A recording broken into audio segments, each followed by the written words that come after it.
Welcome to the Better Workday Podcast. I'm your host, Niamh Moynihan, and today I want to talk about routines at work.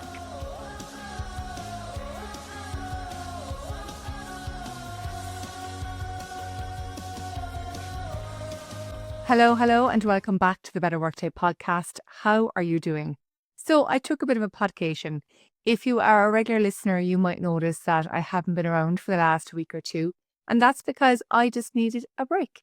The podcast has been going for over a year now, and I wanted to take a step back and take a look at how things were going, get myself re-energized, come up with a few new ideas, and I'm back more excited than ever. And while it was great to have a break, what was funny was I really missed the whole process of recording, editing, uploading, all the bits and pieces to do with the podcast. And it made me realize that I'd really made this part of my routine. And it got me thinking then, is routine good, bad, or a bit of both when it comes to our working day? So today I want to talk about that. Some cases where I see routines being very helpful in the workday, but also a few things I've seen recently that makes me wonder, are we getting too rigid in some areas of our lives? So let's get into it. I'm going to start with some of the cases where routines are really good at work. The first is your breaks. I think if you're going to have any routine in your workday, it has to be around your breaks. And what I mean by that is 96% of the time, I want you to take your main break of the day at the same time every day, regardless of where you're working. And the best way for you to be able to do this is to schedule it as a repeating event in your calendar. Now, this is so obvious, but yet most people I meet don't do this. They skip the step of scheduling in this meeting with themselves, this lunch break. And then what happens is other stuff goes in. And so lunch is at a different time every day. Sometimes it doesn't happen at all. Sometimes it's really short. And what that's going to do is really put your breaks at the bottom of your list. Now, if you've been listening to me for a while, you know that breaks are absolutely crucial for having a better work day. Without them, you're not going to be able to focus, you're going to be less creative, you're not going to be able to make the best decisions, and you're going to leave the day exhausted, having no energy or interest left for everything else that's happening outside of work. So breaks are a must-have, but yet we don't put them into the calendar. Now, when I ask people why they don't schedule their break, they just say that they like to work flexibly, they like to have freedom in their day, and then before they know it, the day is gone. But what if I asked you to take that flexibility out and put in more routine? So, for example, years ago, I worked in retail. I worked in retail all through secondary school and through college. And in those jobs, I had to clock in and clock out of work. And I had to take breaks opposite somebody else so that there was always cover.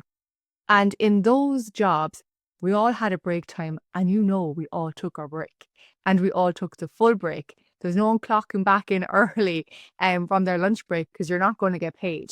Okay, so in those kind of roles, well, definitely when I was working in them, I always took my break.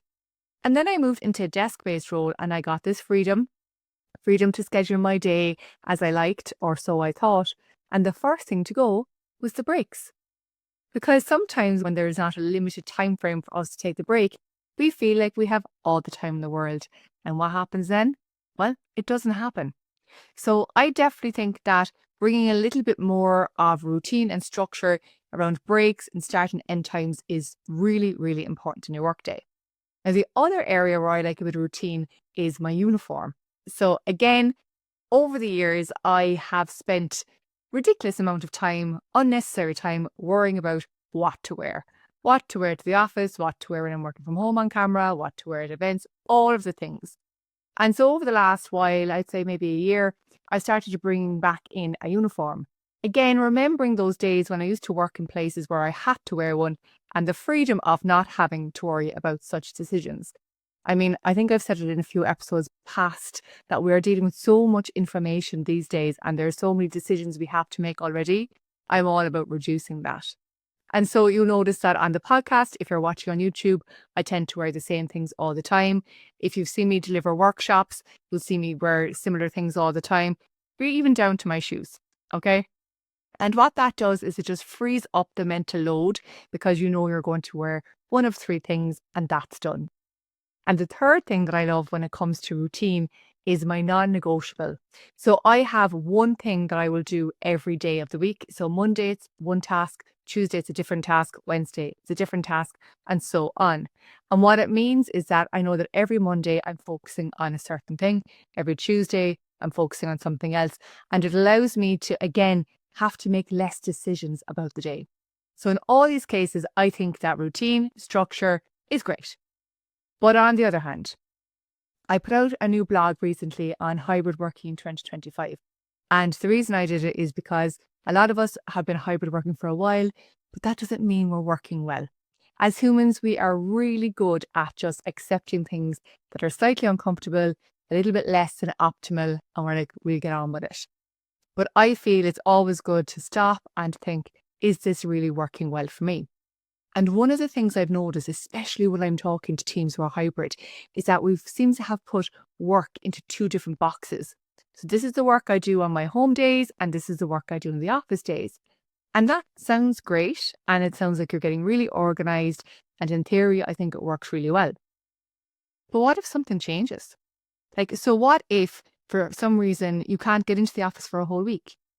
Are you going to be able to do the stuff that you've put in the office box from home? Or what if for some reason you have to go into the office more often for a period of time? Are you going to be able to do your home stuff in the office?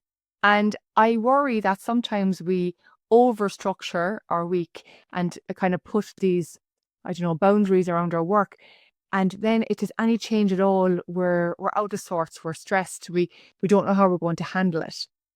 Now, if this is resonating with you, one thing I'd like you to do is to mix it up in the week ahead, okay? So something you normally do from home, I want you to wait for an office day and vice versa, because you can do it. Of course you can do it. You're very capable of doing your work from anywhere.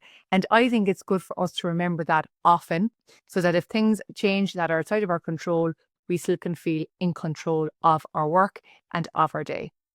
And the other thing I mentioned in that blog was changing your environment. So again, there might be a chair with like a dodgy wheel that you've been putting up with, or maybe, you've needed a footstool for a while, but you haven't got around to it. Every couple of months, I think it's good just to check those things. But also, again, if you're watching on YouTube, you might have noticed I change my room around a lot. So if you know me, I change my whole house around a lot, actually. I'm one of those people that's always moving furniture. But from a work perspective, again, I feel this shifts my routine. It changes my energy. It gives me a new perspective. And especially if I'm feeling like I want to, make a run of things, or I want to really focus on a new project, I like to change up my direction and to kind of see things in a new way.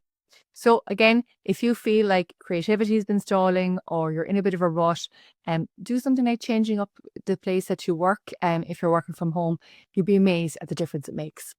So really what I'd like you to think about after this episode is, where are routines supporting your workday and where are they maybe holding you back or restricting you? Okay, so always think, are these routines setting me up for success during the day? Are they supporting me? Are they reducing decision fatigue? Are they making the day flow more easily? Are they supporting my energy levels? All of those are good routines. And on the other hand, I want you to think, are there any areas that are too structured, too rigid, that if you had to be flexible, you'd almost break? And if that's the case, again, I want you to test that out now. I want you to flex a little bit, change things up, to remind yourself that of course you can adapt. Of course you can change things up when needed. So I would love to hear from you if you decide to implement a routine, i.e. schedule your recurring meeting for your lunch or some other routine. Or on the other hand, if you decide to shake things up a bit, I'd love to hear that from you as well. As always, you can find my contact details in the description along with the full show notes. And if you found this episode helpful, please share it with a friend or colleague who you think would benefit. Okay, that's it from me. Until next time, stay well and have a better workday.